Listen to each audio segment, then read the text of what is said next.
Hey guys, how is it going? It's Sliver here. Before we begin the second episode of Hearthstone, I have a confession to make. Fraps managed to lose the second episode, so we will be starting off at 6-1, if that's okay with you. Sorry guys.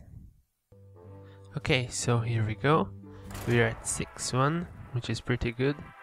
And I would really like to get 7 wins, because in Hearthstone Arena, at 7 wins you get your gold back. You get at least 150 gold as a reward. So that's gonna be essentially a free pack, because you always get a pack in Arena, even with 0 wins. So that would be pretty good. And I think this paladin deck can do it.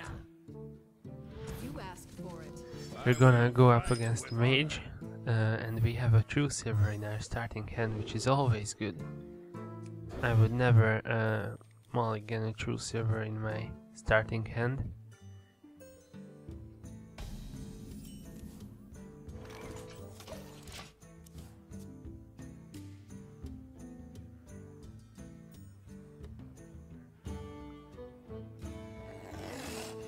And he opens up with a mono worm.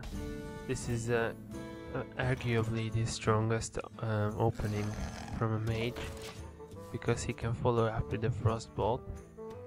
Unfortunately for her, I do have a fairy dragon which he can't target, so most likely we can trade, but he does have a murloc with which he can kill my fairy dragon. I do have my murlocs myself, but in this situation I'm kind of behind, because he can easily ping my 2-1 murloc down if he wants to. Chooses not to.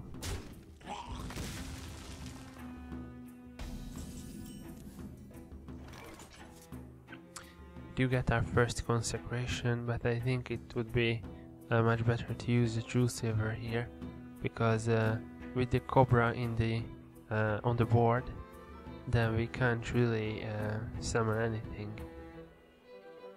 Let me think.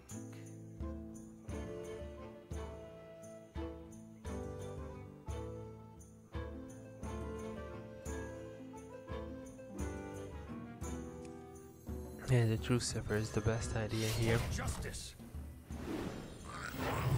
And we can clear the board with one charge of the true Sliver up.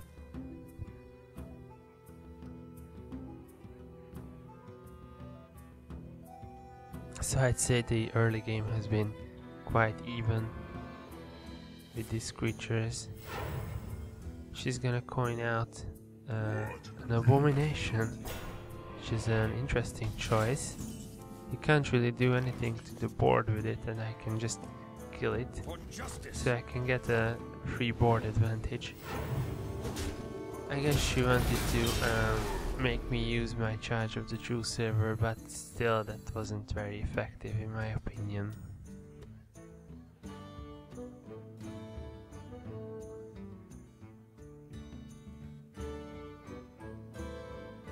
I'm thinking about the tiger here, but there's no point playing the tiger, since there's nothing on her side of the board.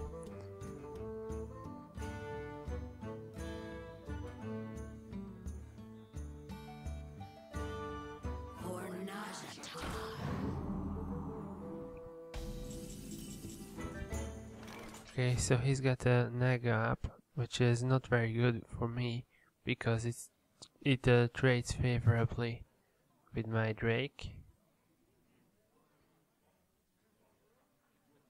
I guess I can just go with it and play the tiger.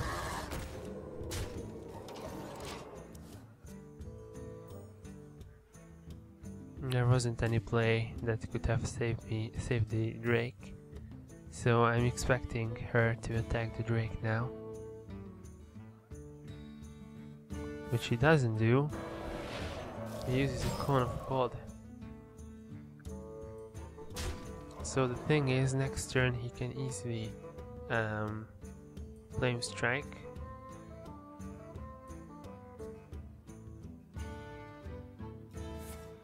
Which I should be aware of.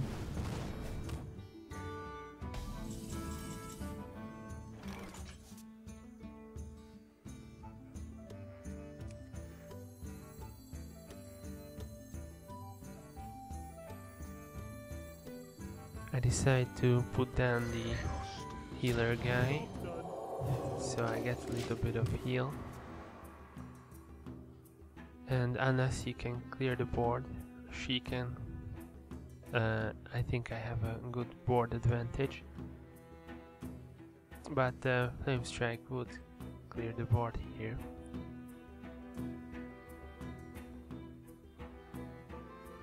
What to do?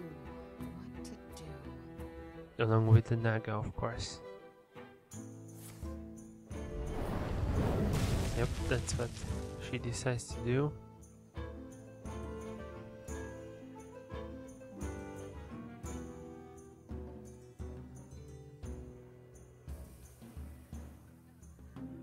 But she doesn't attack my creature with the Naga, which is unfortunate for him because I can panda it back if I want to. Quick tip for you guys: if you are gonna panda something up, you should attack with it first. It's very simple, but I manage to forget it all the time.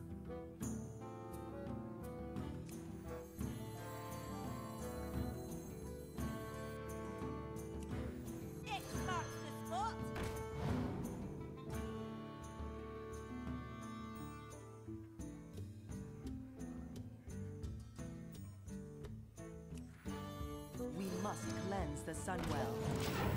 Again, we have a very flame strikeable board, but generally speaking, I don't really expect mages to have two flame strikes in the same hand.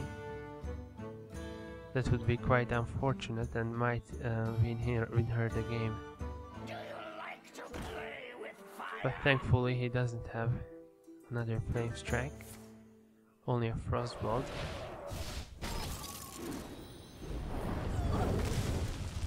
If we had another spell here, that would be pretty bad.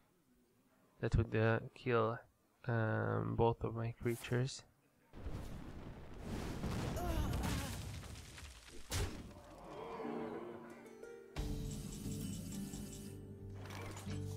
We get Divine Favor, which you'll see it's well, kind of useless in most games, but in my opinion it is worth picking it still because it can be a lifesaver.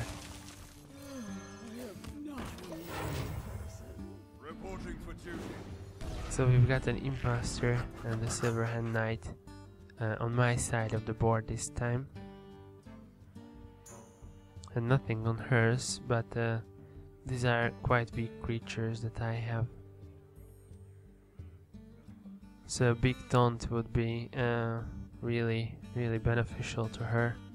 Big taunt like Sunwalker or Tank Reaper. Obviously she wants to Kodo the Master here, but that doesn't happen.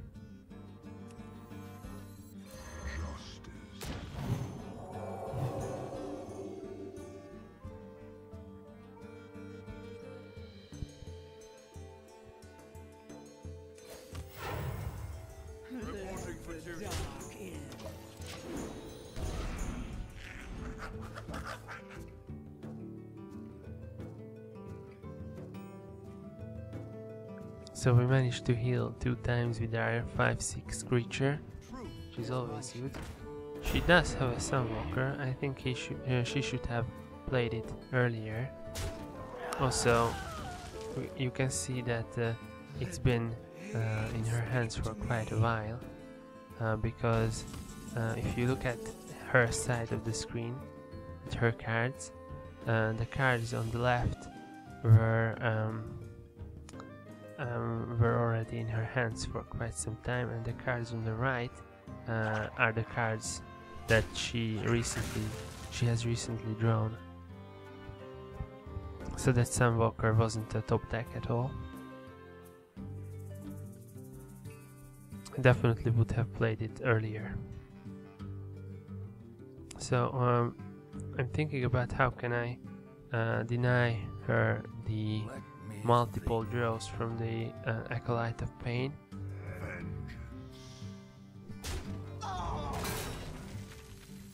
But I decide not to do that.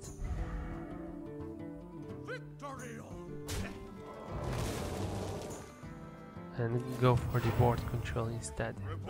Because if she had a Flame Strike or a Blizzard here, I would be in a huge trouble. But let's hope she doesn't.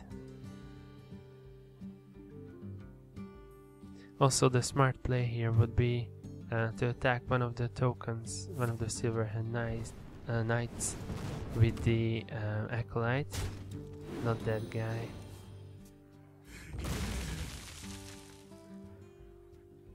Well, I understand that it gets rid of a big creature on the board, but still, I think that the card draw is more important than that.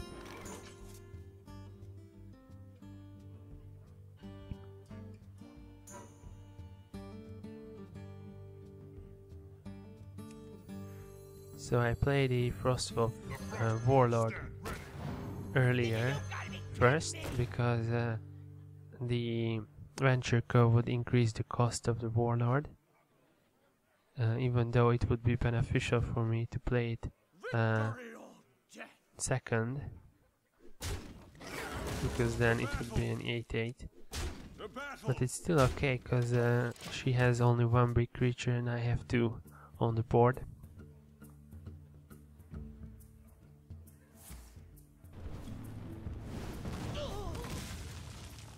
She gets rid of the Argent Commander, but I think it got quite high value already.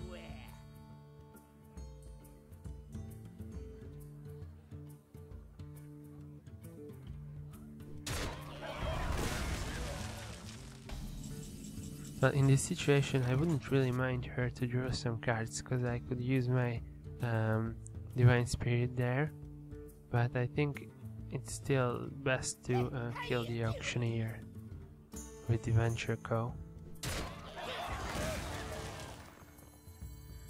We must cleanse the Sunwell. By the way, the counter to Venture Co is mostly Paladin cards. The Aldor Peacekeeper is really good against it, because it turns it into a 1/6 and it increases the cost of your creatures. Still, also Humility can be good against it, but Humility is a pretty bad card, in my opinion.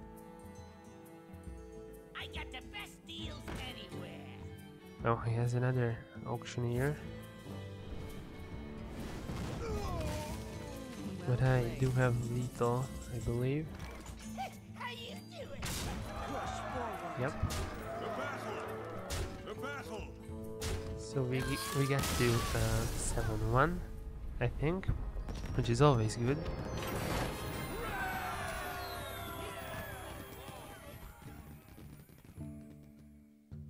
Yep.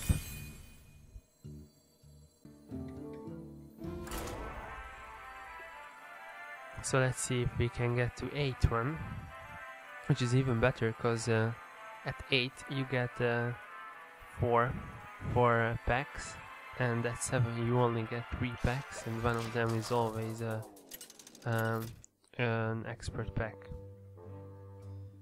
Uther versus Jaina. So that's why it's much better to go for 8 than 7. But 7 is still pretty good in my opinion. Well, I would have been satisfied with 5 already, so definitely good.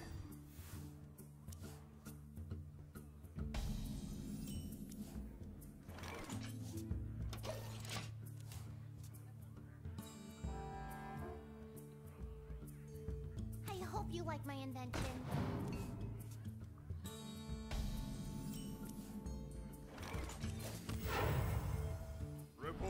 duty. By the way, guys, you can leave a comment about kind of anything in the comment section below.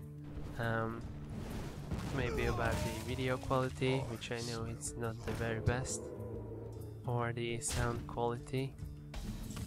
I'm still experiencing with Fraps and Sony Vegas, so go easy on me.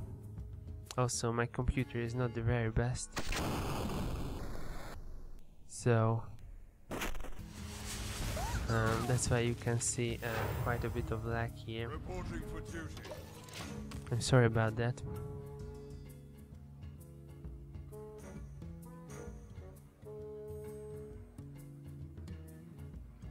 Okay, so it's another mage, and she plays a water elemental. I think water elemental is really good because it has very high health, and it can also freeze the person or creature it attacks.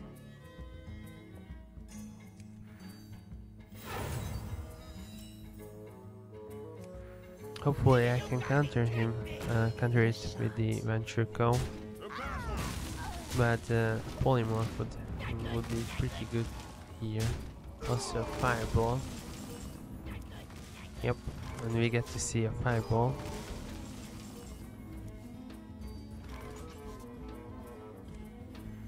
And she gets to keep the Fire Elemental, the Water Elemental, sorry. Squire, attend me. Ready, sir. I'm trying to regain board control, which might be hard, and I played the Silverhand Knight because it is really vulnerable to Flame Strike, and she can Flame Strike next turn. So I'm trying to get max value out of it as much as I can.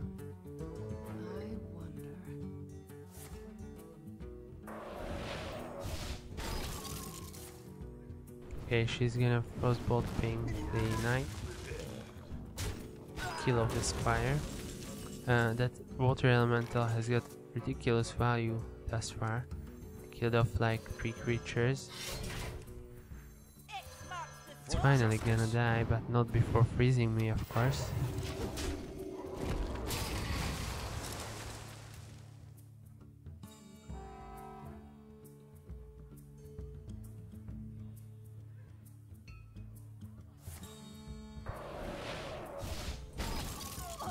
Second Frostbolt comes out. I don't really have many creatures in my hand, which is unfortunate. We only have buffers. We could summon a Silverhand Knight and then buff it with the Shattered Sun, but that's not very good. We must cleanse the Sunwell. Especially against any kind of mage AoE, but generally not very good. Both of the creatures died to her creature.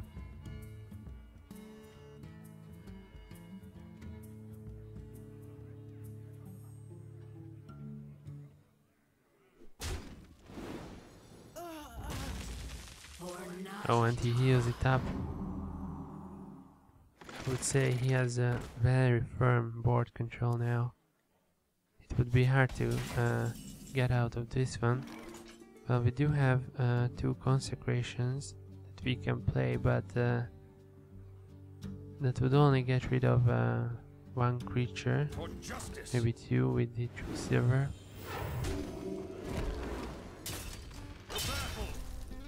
So I decide not to do that. Instead, I'm gonna play the healer. By the way, I don't know the name of that guy, so that's why I'm calling him the healer, in case you didn't notice. He's gonna get fireballed though. So again, she has the board control.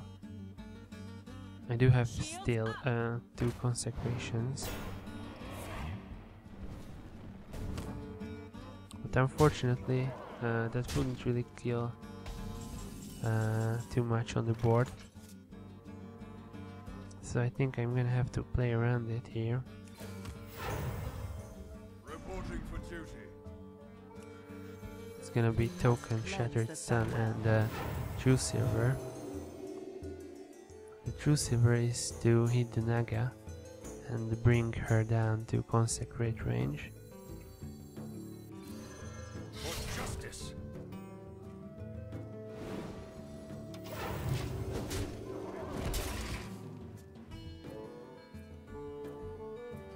So I'm trying to set up for the double Consecrate play.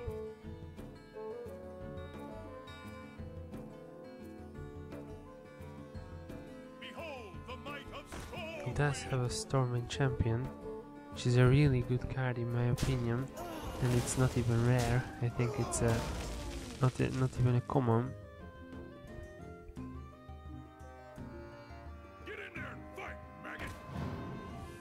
Okay, so we've got a fairly consecratable board here, and even one consecrate would be enough, I think.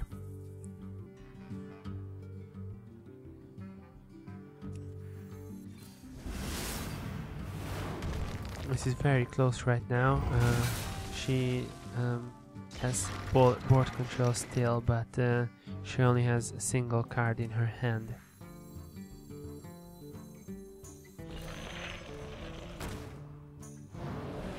By the way guys, let me know how did you like the commentary on the last video.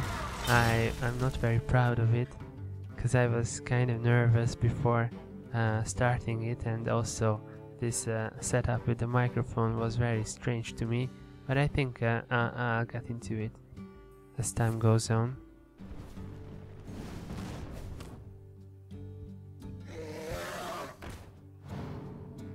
Okay, so she has a Drake and a Yeti here.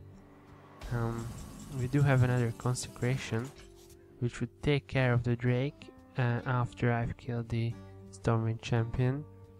Unfortunately, that would mean that I will sacrifice the Frost Elemental.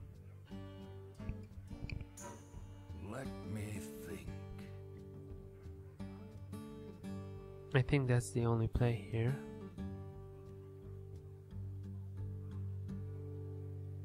So maybe the Frostwolf Warlord can come out as a 5/5,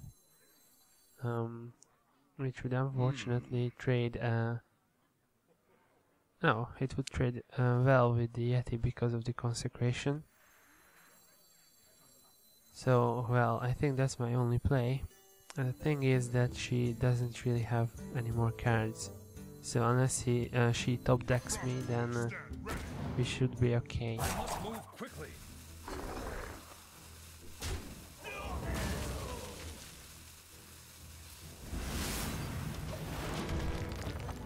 Okay, so let's see what she top decks here.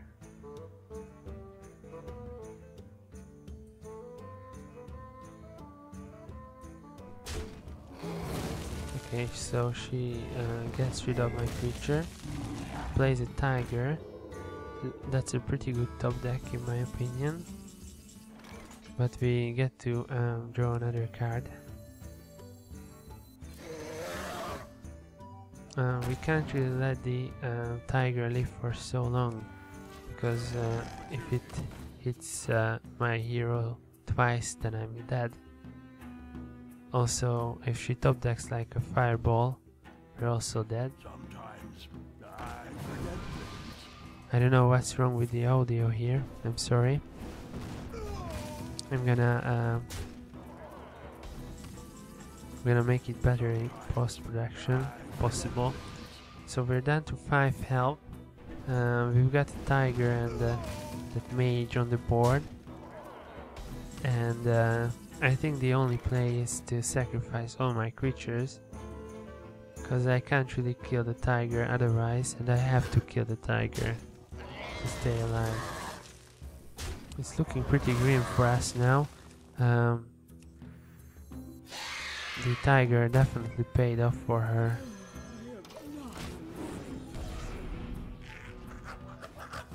Also, she's at 26 health, which is ridiculous. Put this apple on your head.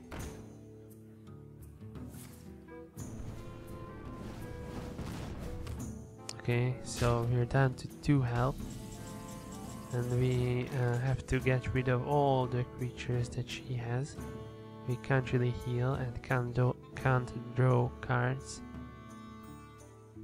So the only way to get rid of everything is to sacrifice the imp and the wind fury creature, which leaves me with barely any board presence here. And also she can ping me down easily, so unless I draw a heal next turn, or yeah, unless I draw a heal next turn, then I'm kinda dead.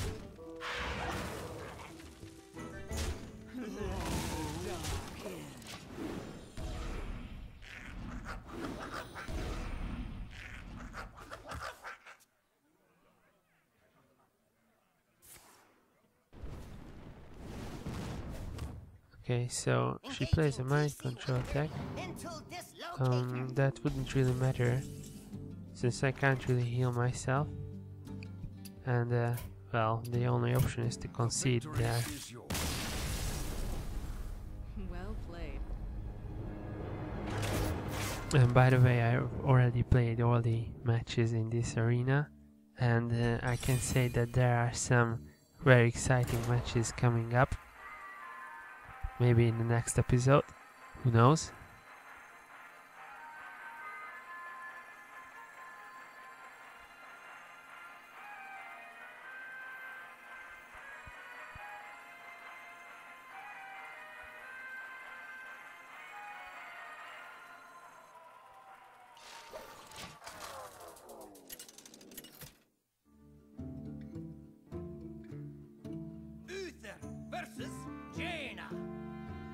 We've got another mage. I don't know what's up with mages nowadays.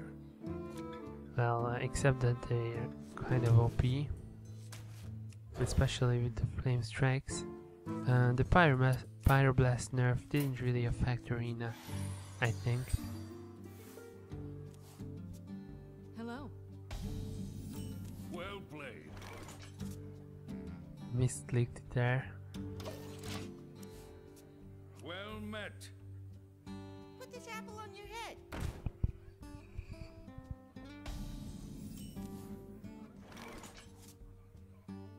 Okay, so we've got an elven archer in our hands, so I'm thinking if she attacks into anything, then I can kill the juggler.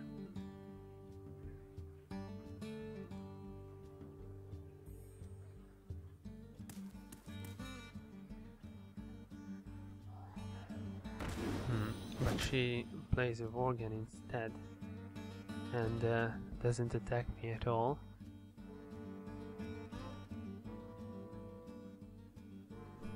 And I think that we definitely have to get rid of the Worgen, and the best way of that is hitting with the Imposter, and that will survive, and then using the Elven Archer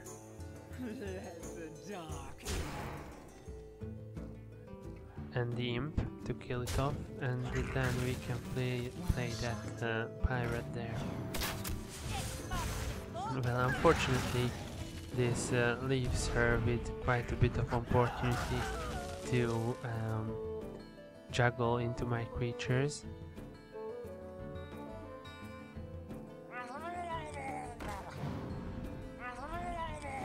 Okay, so she plays Murlocs, but then she misplays.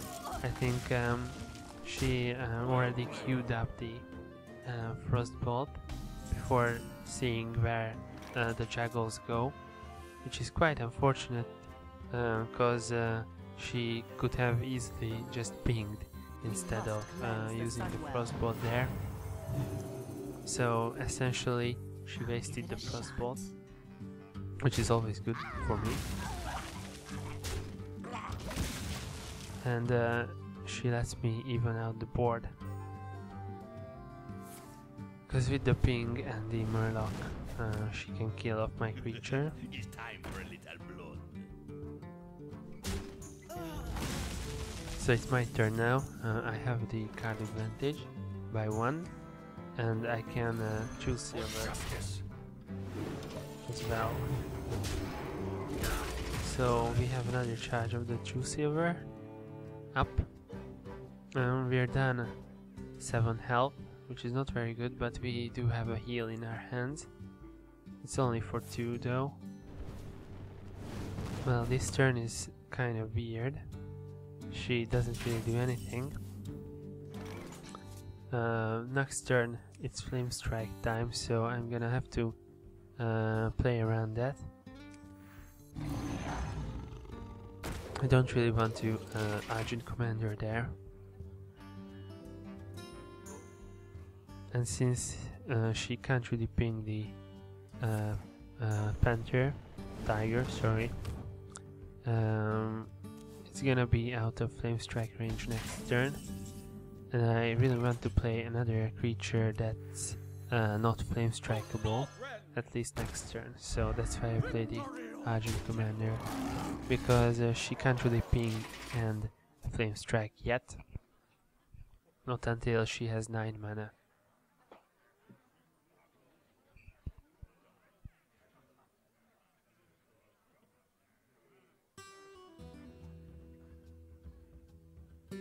I'm not ready. So maybe that's why she doesn't Flame Strike. But she kills off my... Oh, that's an interesting choice. Maybe she thinks that she will kill my Panther next turn with a ping. But I'm gonna heal it up. And this is where one of my misplays happen, because I'm gonna leave a very easily Flame Strikeable. Is it a word? Flame Strikeable? Very easily Flame Strikeable board here. And I will get punished for it. At least I don't play the Imposter, that would be terrible. So here she will, as I remember, she will ping the Naga and Flame Strike.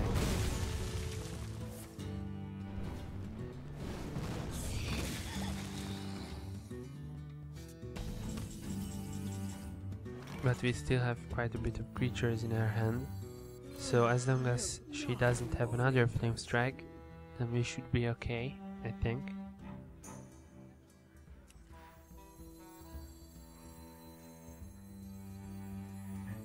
Truth is my shield.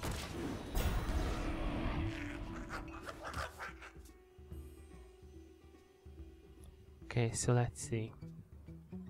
Well, the Sunwalker is good because it can be Flame Striked, and also it's really good against Priest with its 4 attack. So I think we are looking good in this situation. Just like you. Wow, that's like the 3rd Frostbolt already. Okay, so we can easily kill off both his creatures with the Consecrate and the Dark Iron Dwarf. You call that a whip?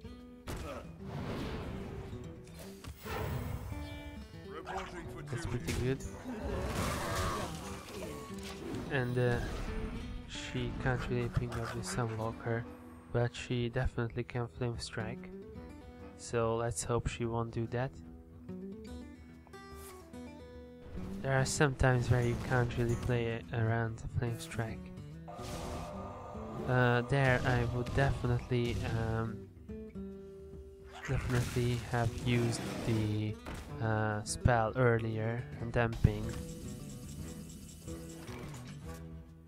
But okay, since the targets of the spell are kind of random, so you can always get a better you can get better results after. Okay, so I don't really have lethal here, so I decide to go for the board control, just in case, because if she top decks Flame Strike then I'm in a lot of trouble. I could have gone for the face there and brought him down to like 3, I'll put it on your tab. but I think this was the right play. And we don't really have lethal yet, I think. Not with the ping. But we managed to top deck the kings, which changes everything. We can efficiently kill off the Tazdingo, as people like to call it, and consecrated kings. Even though kings would be enough alone. But we do win this match as well. And I believe we're 8-1 up, which is really good in my opinion. Okay, so thank you guys for watching, and see you in the next episode, of course.